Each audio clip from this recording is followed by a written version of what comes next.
Chief Oren Lyons, you're going to be talking with some youth.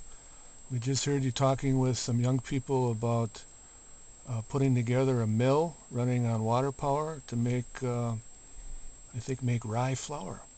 And you were teaching them. You were teaching them on how to become independent of the electric grid and how to reconnect with the earth. What are some of the teachings that indigenous nations bring to the youth of our world? Well, the first and foremost and most important thing to learn is the ceremonies. The ceremonies are great Thanksgiving ceremonies. We were instructed long ago to be thankful. We took that instruction very literally, and great nations were built on around ceremonies, and still continue. The Haudenosaunee being one of them. But all Indian nations, all indigenous nations have these great respect for nature and are thankful.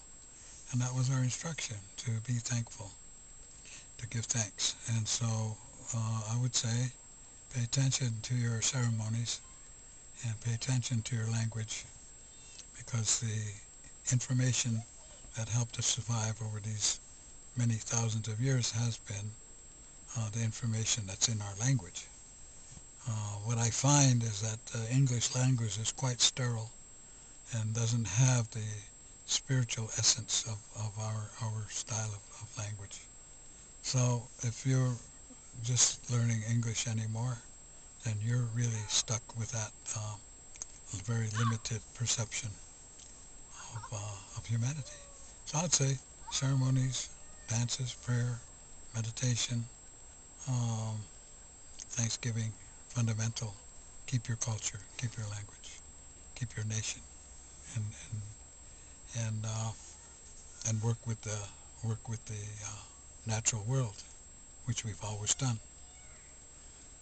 So I would also say that this generation now is going to determine, what's going to happen to us, and that my generation has been responsible for negative things going on, and I'm not laying that on Indian nations. I'm laying that on generations of peoples around the world, um, and that the fight is not over, the game is not over.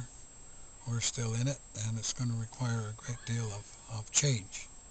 It's going to require going back to very fundamental values and relationships, to remind ourselves how closely we're related to the earth.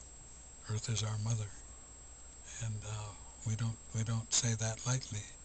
Almost all languages has the earth as our mother, personifying all of the great elements of the earth. Our winds are grandfathers, the sun our eldest brother in the cosmology of the Haudenosaunee, and the moon our grandmother. She works with the women, the female.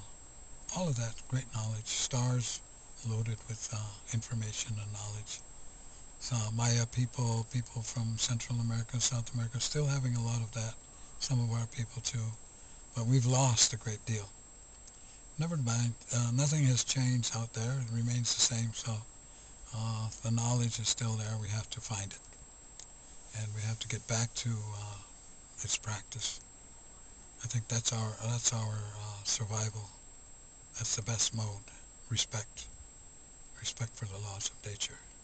We were told long ago, when we were given the great uh, tree of peace, the Ganesha-Gona, the great tree of peace. Long ago, he said, Peacemaker said to our people, now that I've raised your leaders and now I've given you the structure for your democracy, for running the nation, he said, I want you to look at this great tree of peace, the symbol of the Haudenosaunee, the great white pine. He said that symbolizes the natural world and the laws of nature. And I tell you directly, never, never challenge those laws, because you will not prevail. And so here we are, some 1,000 years later or more, and having those laws being challenged around us, and we being the same victims as the trees and the same victims as the bears and the deer, and we're suffering the same with them, as as a consequence of humanity challenging those laws and bringing us to this point. Nevertheless, we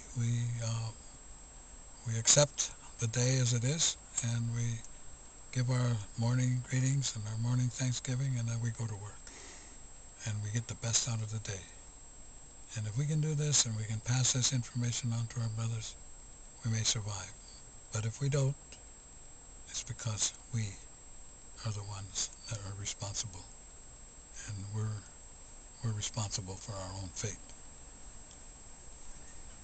So I advise you young people to use your energy. Talk to your grandmothers and your grandfathers and your old leaders and ask them questions. They're waiting to hear from you, and be very helpful. I know they'll be so glad to help you and guide you so that your generation will be secure. And every generation has to take care of themselves. Every generation will raise its own leaders. Every generation will make its own history. So we're here to make that transition and help you. This is Nick Vanderpire reporting from the banks of the Bear River in Waskaganick in northwestern Wisconsin.